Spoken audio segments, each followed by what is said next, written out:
절망을 소망으로 바꾸시는 하나님이라는 제목으로 함께 말씀 나누고자 합니다. 요즘 제 마음에 계속 맴도는 생각이 하나 있습니다. 그것은 우리가 안다고 해서 그것이 정말 삶이 되는 것이 아니라는 사실입니다. 우리가 신앙생활을 하면서도요, 하나님을 지적으로 알지만 하나님이 크고 놀라우심을 정말 그 우리의 삶의 현장에서 실제로 경험하지 못하는 경우가 참 많습니다. 그래서 오늘 말씀을 통해 절망을 소망으로 바꾸시는 하나님을 경험하려면 우리의 삶으로 무엇을 살아내야 하는지 오늘 본문을 통해서 알아가고자 합니다. 스갈에서는요, 구약 성경 거의 마지막 부분 말라기 바로 앞에 있는 소선지서입니다. 이스라엘 백성은 바벨론의 포로가 되어서 끌려갔다가 70년의 세월이 지났습니다. 그리고 하나님의 때가 차서 기적적으로 이제 예루살렘으로 돌아오게 됩니다. 오래전 이제 선지자들의 예언대로 하나님의 때가 차면 다시 이제 예루살렘으로 돌아가 이스라엘의 이제 제2 전성기, 제2의 다윗의 전성기를 맞이하리라는 그 꿈을 품고 돌아온 겁니다. 그러나 돌아온 사람은 극소수였습니다. 전해지는 바에 따르면 약 200만 명의 포로로 끌려갔는데 실제로 돌아온 사람은 약 5만 명 정도였습니다.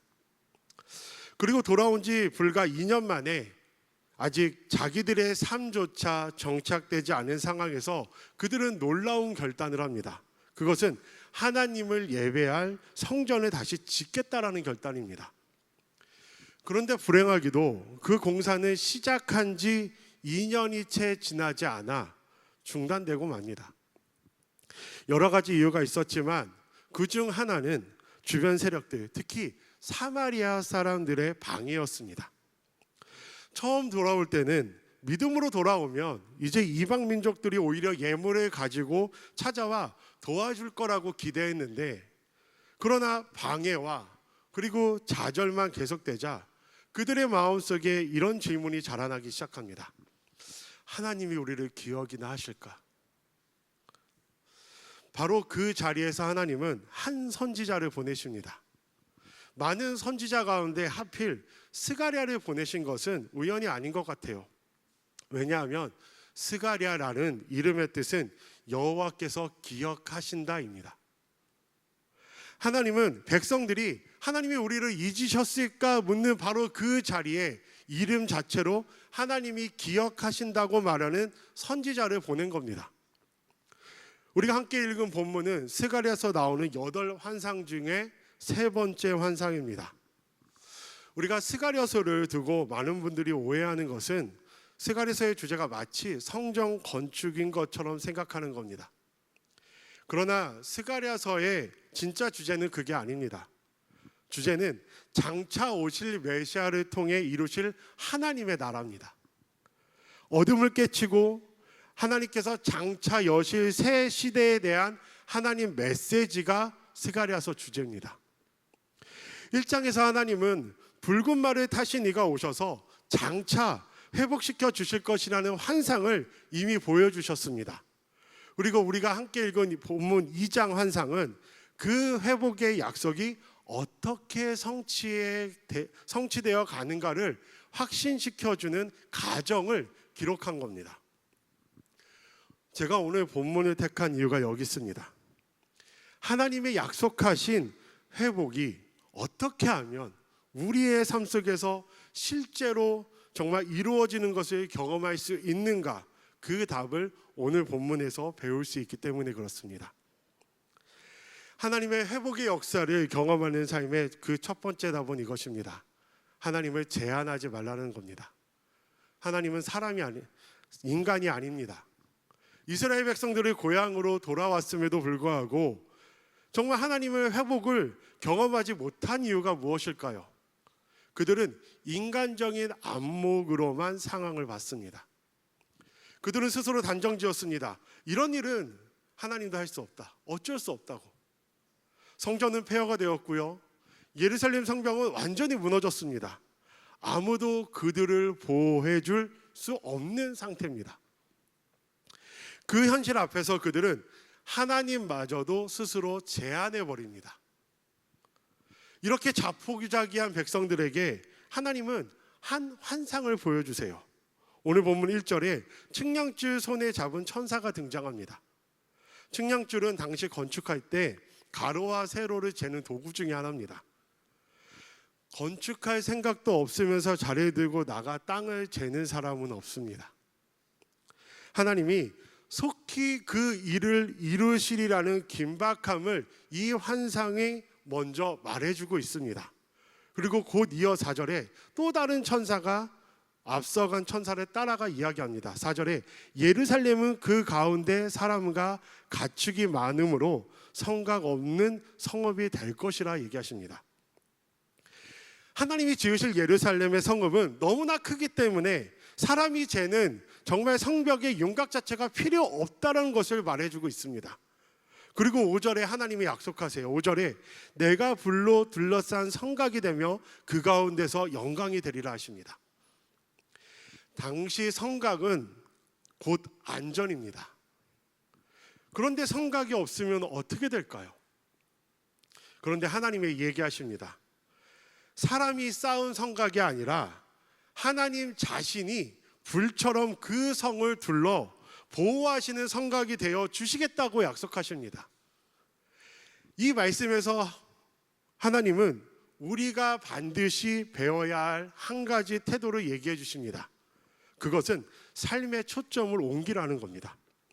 문제에 맞춰진 삶의 초점을 믿음의 눈으로 하나님을 바라보는 자리로 옮기라는 겁니다.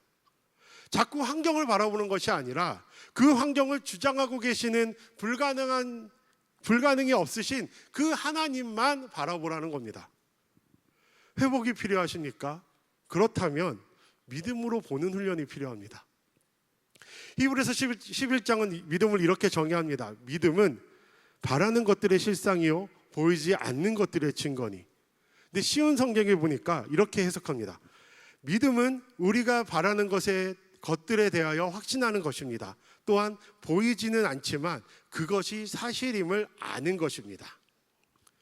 믿음의 눈으로 보는 사람은 눈에 보이는 것이 전부가 아니라는 것을 알고 사는 사람입니다. 그런데 우리는 솔직하게 정직하게 한번 보시면 믿음의 눈으로 보고 싶다고 마음대로 그렇게 볼 수 있는 것이 아닙니다. 삶이 잘 풀릴 때는 쉬워요. 근데 삶이 풀리지 않을 때는 내 마음, 내가 조절하는 것이 결코 쉽지 않습니다. 그러면 어떻게 생각이 바뀔까요? 하나님 말씀으로 내가 먼저 채워져야 합니다. 말씀이 우리를 채우면 생각이 바뀝니다. 변합니다. 그래서 말씀 묵상이 그토록 소중한 겁니다. 말씀이 먼저 마음을 채우면 소망이 생겨요. 소망이 있으면 믿음의 눈으로 볼 수 있습니다.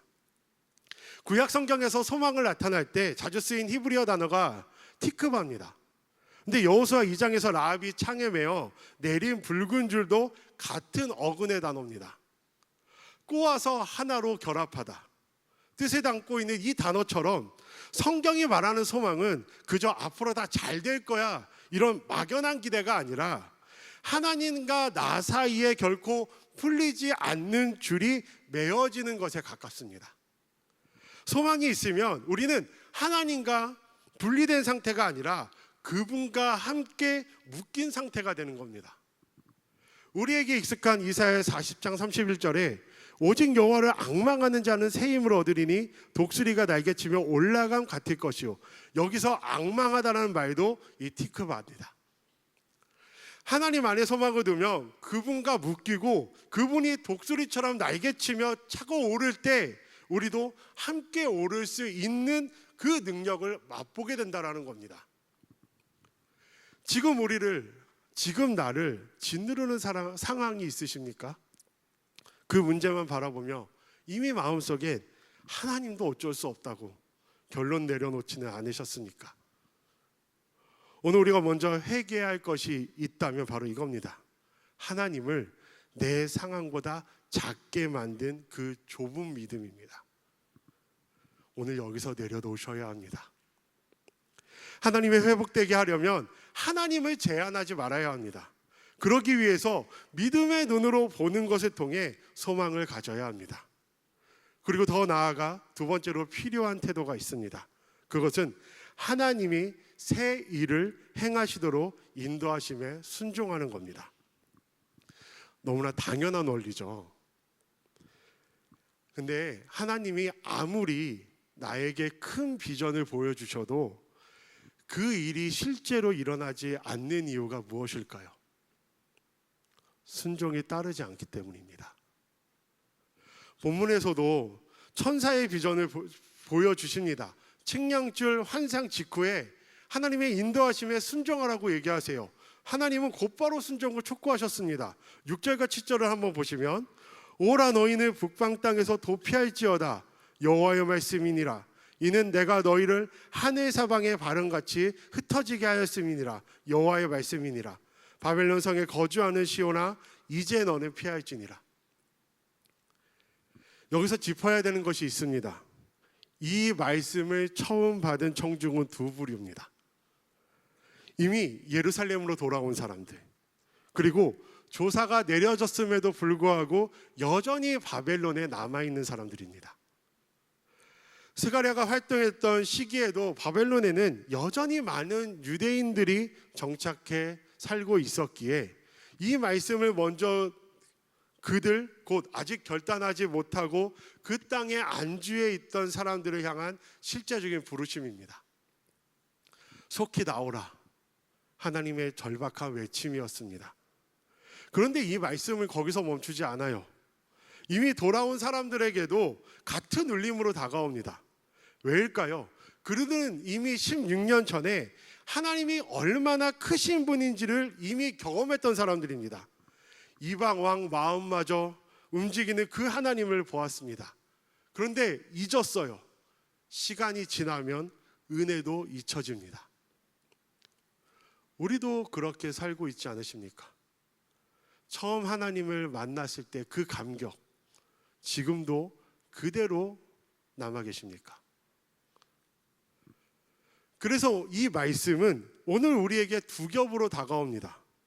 아직 나오지 못하고 있는 그 자리가 있다면 지금 나오라는 부르심이고, 이미 나았지만 처음에 그 하나님을 잊고 익숙함에 안주해 있다면 다시 기억하라는 부르심입니다. 근데 이것을 쉽게 생각하시면 안 됩니다. 사람은요, 자기 자리에 익숙해지는 존재입니다. 이스라엘 백성들이 바벨론의 포로 생활 중에서도 그곳에 정착하며 나름대로 편안한 삶을 이루었습니다. 그래서 약 200만 명이 끌려갔는데 돌아온 사람은 약 5만 명입니다.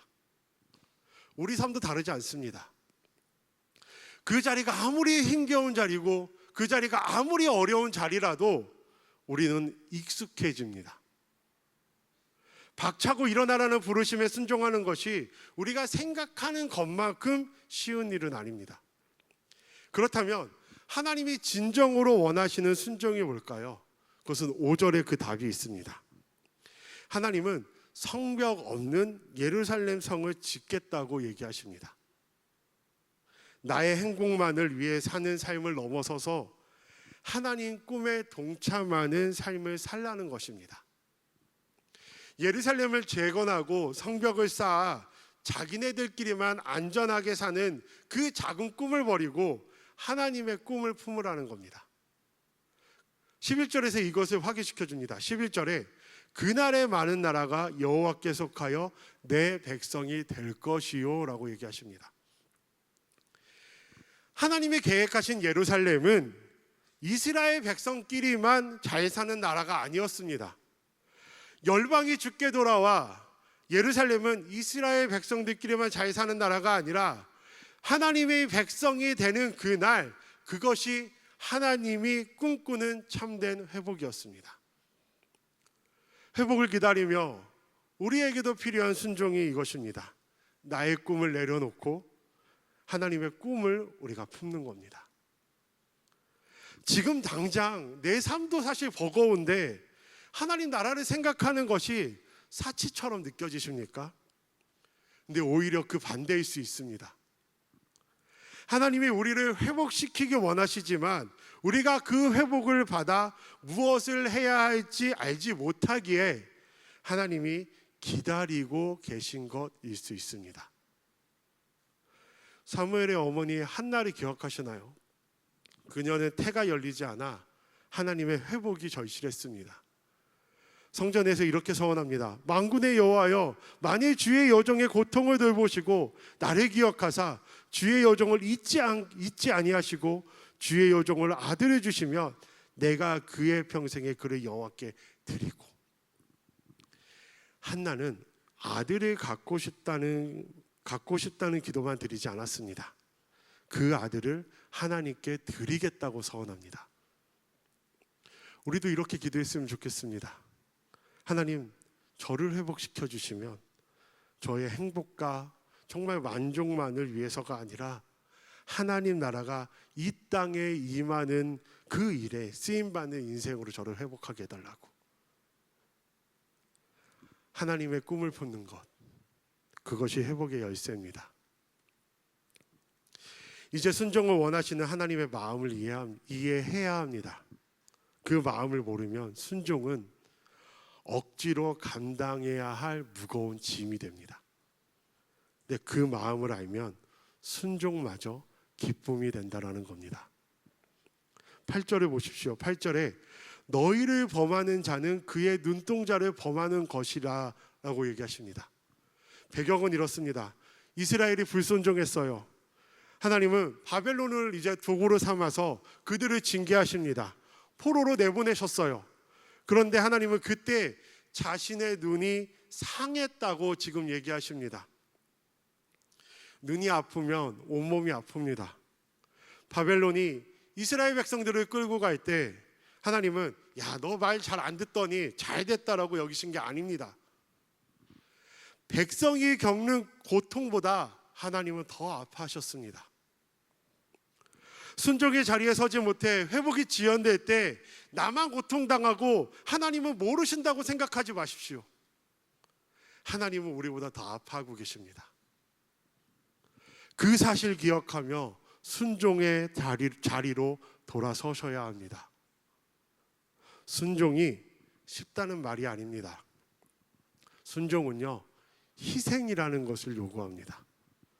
그러나 하나님이 원하시는 자리에 서고 하나님이 원하시는 일에 쓰임받는 그 인생이 가장 안전하고 복된 인생으로 변합니다.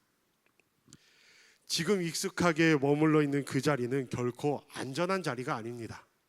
6절에 오호라, 이 원문에서는 위급함을 나타내는 감탄사입니다. 지금 서 있는 그 땅이 인간적으로 안전해 보일지는 몰라도 순종의 땅이 아니라면 가장 위험한 땅일 수도 있습니다. 아브라함과 롯을 생각해 보십시오. 롯은 인간의 눈에 보기에 비옥하고 좋아 보이는 소돔과 고모라를 택했는데 그 땅은 약속의 땅이 아니었기 때문에 결국 모든 것을 다 잃어버렸습니다. 아브라함은요, 인간의 눈에 보기엔 척박하게 보이는 그 땅이지만 하나님이 세우신 땅이었기에 축복의 땅이 되었습니다. 하나님과 상관없는 계산으로 정말 선택된 것들이 결국 나의 축복이 되셨는지요? 아니면 오히려 고통이 되지 않으셨는지요?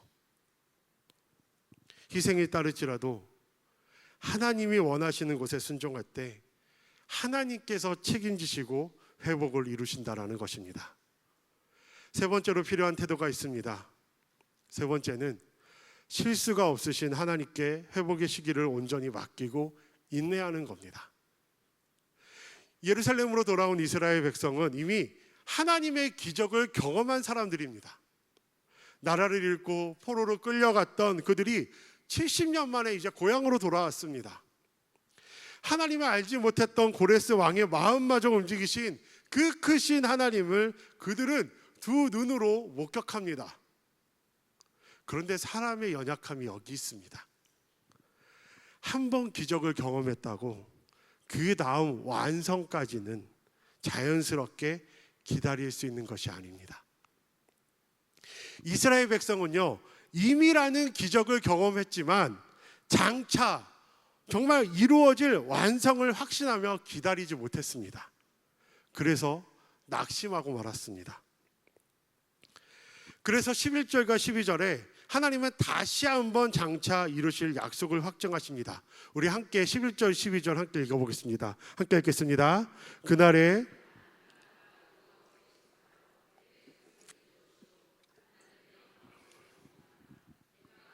여호와께서 나를 내게 보내신 줄 알리라.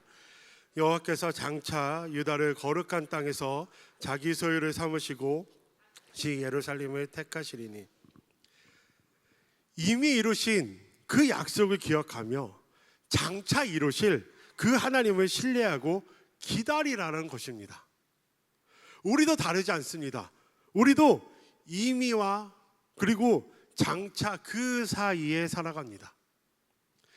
회복이 순식간에 일어날 때도 있지만 그렇지 않을 때가 훨씬 더 많습니다. 하나님이 가장 사랑하신 종 모세를 보세요. 그를 세우시기까지 하나님은 무려 40년을 기다리게 하셨습니다. 성경은 우리에게 회복의 공식을 알려주지 않습니다. 우리가 필요한 것은 하나님이 가장 정확한 때를 아신다는 것을 그냥 신뢰하고 맡기는 겁니다. 근데 여기서 반드시 조심해야 될 한 가지 함정이 있습니다. 그것은 보상심리입니다.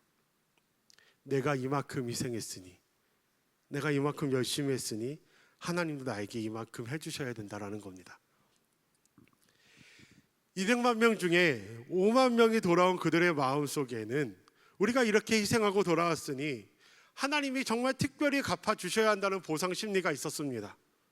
기대만큼 되지 않자 그들은 하나님이 우리를 기억이나 하실까 하며 시험에 빠지고 말았습니다. 우리의 신앙도 사실 다르지 않습니다. 하나님께 관심 없는 사람은 기대하는 것이 없습니다. 그러나 정말 하나님을 위해 희생하며 살아온 사람일수록 자기도 모르게 나는 이제 보상받아야 한다는 보상심리가 들어오기 쉽습니다. 사실 목회자도 예외가 아닙니다. 저도 그렇습니다. 근데 이 보상심리와 씨름할 때 정말 다시 마음을 붙드는 말씀이 있습니다. 누가복음 17장 7절부터 10절에 제가 읽어드리겠습니다. 너희 중 누구에게 밭을 갈거나 양을 치거나 하는 종이 있어 밭에서 돌아오면 그더러 곧 와 앉으라 먹으라 말할 자가 있느냐. 도리어 그더러 내가 먹을 것을 준비하고 띠를 띠고 내가 먹고 마시는 동안에 수종 들고 너는 그 후에 먹고 마시라 하지 않겠느냐. 명한 대로 하였다고 종에게 감사하겠느냐. 이와 같이 너희도 명령받은 것을 다 행한 후에 이르기를 우리는 무익한 종이라 우리가 하여야 할 일을 한 것뿐이라 할지니라. 여기에 아멘이라고 되시는 분들도 계시지만 솔직히 십자가와 상관없이 들으면 매정한 말씀입니다. 그러나 십자가를 생각하면 오히려 소망의 말씀이 됩니다. 그래서 로마서 8장 32절에 자기 아들을 아끼지 아니하시고 우리 모든 사람을 위하여 내어주시니가 어찌 그 아들과 함께 모든 것을 우리에게 은사로 주시지 아니하겠느냐. 자기 아들을 아끼지 않고 내어주신 분이 하나님이십니다. 아들을 내어주셨습니다. 그 이상 무엇을 아끼시겠습니까? 우리에게 무엇이 필요한지, 언제 그것이 주어져야 진짜 축복이 되는지 가장 정확히 아시는 분이 하나님이세요. 십자가는 선한 일을 시작하신 하나님이 반드시 그 일을 이루신다는 확실한 증거입니다. 우리의 헌신이 아니라 오직 십자가만이 우리가 하나님을 신뢰할 수 있는 근거입니다. 회복을 기다리는 성도님들, 십자가를 붙으셔야 됩니다. 십자가 붙들고 가장 좋은 것을 가장 적합할 때 주는 그 하나님을 신뢰하며 기다림의 세월을 지나가시기 바랍니다. 그 시간이 오히려 정말 하나님을 깊이 경험하는, 또 하나님을 깊이 알아가시는 복된 시간 되시기를 간절히 축복합니다. 말씀 맺겠습니다. 하나님의 본심이 무엇인지 예레미야 예가에서 이렇게 고백합니다. 주께서 비록 근심하게 하시나 그 풍부한 인자하심에 따라 긍휼히 여길 것임이라. 주께서 인생으로 고생하게 하시며 근심하게 하심은 본심이 아니시로다. 고난과 근심은 결코 하나님의 본심이 아닙니다. 하나님의 본심은 스가랴 2장 8절에 너희를 범하는 자는 그의 눈동자를 범하는 것이라, 그 말씀 속에 있습니다. 우리가 넘어질 때, 징계를 받을 때조차 하나님은 자기 눈동자가 상한 것처럼 더 아파하시는 하나님이십니다. 그리고 이 모든 약속의 끝에 한 분이 서 계십니다. 내가 와서 내 가운데 머물 것임이라 하신 그 말씀은 요한복음 1장 14절에 말씀이 육신이 되어 우리 가운데 거하심에 에서 마침내 이루어졌다라는 것입니다.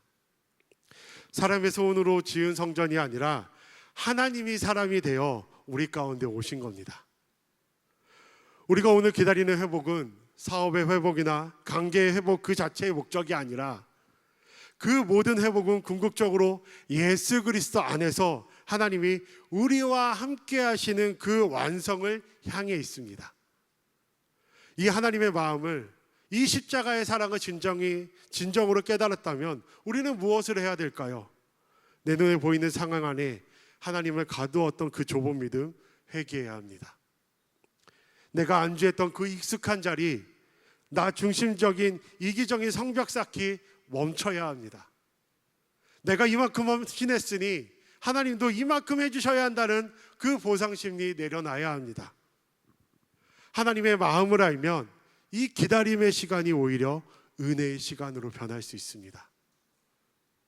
우리가 얽매는 그 현실의 한계를 넘어서서, 뛰어넘어서 정말 주님이 친히 내 인생의 불성각이 되시도록 순종하며 그 하나님의 꿈을 우리가 향해 나갈 때 우리는 삶의 완전한 회복을 마침내 누리게 될 것입니다.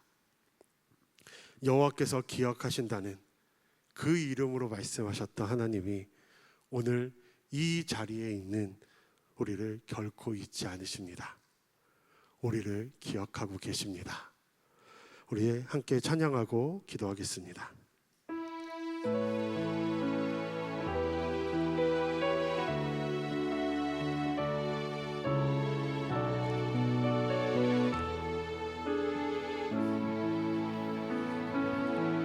주가 보이신 생명의 길, 나 주님과 함께 상한 마음을 들이며 주님 앞에 나가리. 나의 위로움이 되신 주, 그 이름 예수. 나의 길이 되신 이름 예수. 나의 길 오직 그가 하시나니, 나를 단련하신 후에 내가 정금같이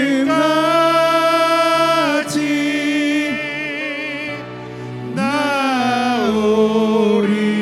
다시 한번 찬양할까요? 주가 보이신 생명의 길, 나 주님과 함께 사랑 마음을 들이려 주님 앞에 나가리. 나의 위로움이 되신 주, 그 이름 예수. 나의 길이 되신 이름 예수.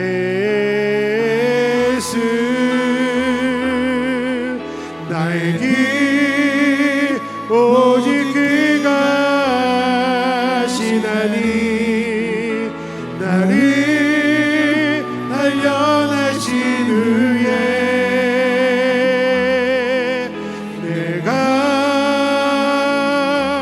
정금같이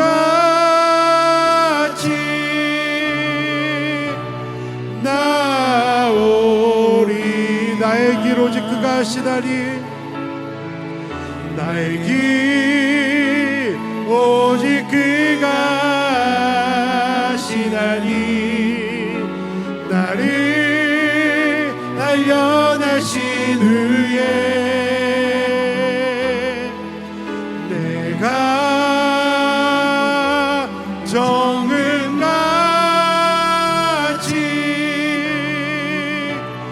나오리라. 우리 함께 기도하기 원합니다. 하나님, 내 현실에 갇혀 정말 크신 주님을 제안했던 우리의 불신앙과 나의 알량한 보상심리를 이 시간 주님 앞에 내려놓게 하여 주시옵소서. 나의 아니만 구하던 익숙한 자리를 벅차 일어나서 친히 나의 불성각이 되시는 그 주님께 온전하게 순종하게 하여 주옵소서. 가정 완벽한 때를 하시는 주님을 끝까지 신뢰하게 하여 주옵소서. 우리의 삶을 온전한 회복과 영광이 자리로 이끄실 주님을 기대하며 함께 기도합시다. 주여,